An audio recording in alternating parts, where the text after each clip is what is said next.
तो भाई मुझे क्यों गाड़ी चलाना पड़ा, देखते हैं आगे ब्लॉग में। बात कुछ ऐसी थी कि भाई हर रोज़ की तरह हम भी आज डिलीवरी पे निकल गए थे और हमें जाना था दुबई। और मेरे साथ था ये मेरा दोस्त जो कि कुछ खा रहा था और हमको मिल गया था तुरंत ही ट्रैफिक, जो कि बहुत ज़्यादा तो नहीं।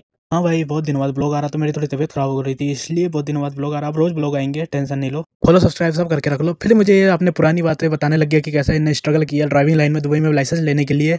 लेकिन हम जहाँ जा रहे थे वहाँ पे भी बहुत भीड़ रहने वाली थी। एक कार्गो नहीं था, दो तीन कार्गो थे, लेकिन यहाँ पे बहुत सारा रश मिल गया था हमें, जिस कारण हमने बोर होकर फिर लगा लिया हमारे फ़ोन में। हमने फिर तारक मेहता का उल्टा चश्मा, क्योंकि धीरे धीरे गाड़ी चलेगी, कुछ तो देखने को होना, और मोबाइल और चार्जर पे ध्यान नहीं देना थोड़ा। आगे भाई हम सिग्नल के पास जहाँ पे चारों तरफ रास्ता जाते थे, और उसी के साथ हम देखने लगे यहाँ पे भी तारक मेहता, क्योंकि चालू ही था। और फिर हम सिग्नल में देखने लगे कि कितने टाइम में खुल सकता है, क्योंकि इसमें इंडिया जैसा सेकंड तो लगा नहीं है। इंडिया में आपने सेकंड लगाया कितने टाइम में खुलेगा, कितने में जाएगा, लेकिन यहाँ पे सेकंड वाला नहीं है। ये बहुत दिक्कत की बात। वो दिख रहा है वो पेट्रोल पंप जहाँ पे मैंने बहुत बार पेट्रोल डलवाया तो है, लेकिन इस बार।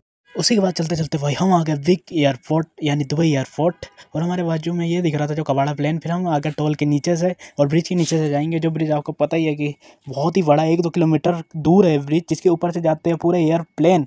इस ब्रिज के नीचे से गाड़ियाँ जाती है, ऊपर से प्लेन जाते हैं, और ये बात सही है। और यहाँ पे ठंड का मौसम चालू हो गया, और तो वेदर कितना प्यारा लग रहा है ये देखो। के साथ भाई हम आ गए हमारी पहली डिलीवरी पे, जहाँ पे हमें कार्गो में आना था, सिर्फ को कार्गो। हमारे पास 3 बिल थे, लेकिन पहली डिलीवरी आ गए। ये देखो भाई यहाँ पे रेंज रोवर, और ये देखो मेरा दोस्त बन गया, यूपी का था। हाय हेलो कर लिया यहाँ पे से। फिर हम भी डिलीवरी देके निकल गए, लेकिन ये ट्रक वाला क्या करना चाहता था। और फिर इसी के साथ भाई हम सुहाने रास्ते से होकर फिर दुबई के अंदर एंटर कर चुके थे।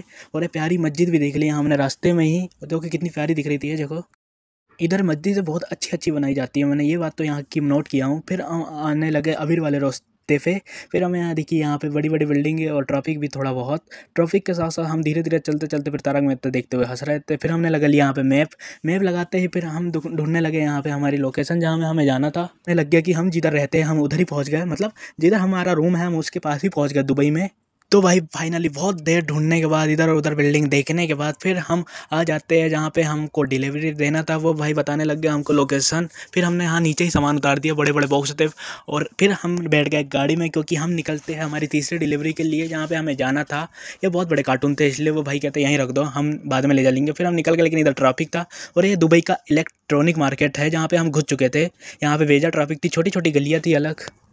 तो फिर बहुत देर ढूंढने के बाद फिर हमें मिल गया हाईवे फाइनली। फिर हम जाने लगे भाई अवीर, रास्ते में अच्छी अच्छी जगह देखते हुए। फिर हम पहुंचने वाले हैं जस्ट अवीर की ओर, क्योंकि हमें वहां पे थर्ड डिलीवरी उतारना। तो भाई सब कुछ होने के बाद फिर हम पहुंच गए अवीर के अंदर, जहां फिर हम ढूंढने लगे हमारा कार्गो, जो कि यहाँ पे आजू बाजू में 2 कार्गो है। और यहाँ पे हमें रश भी मिल गया था थोड़ा, क्योंकि कार्गो है यहाँ पे रश रहता ही है। फिर हम आ गए यहाँ पे हमारे पहले कार्गो के अंदर, जहाँ पे हमें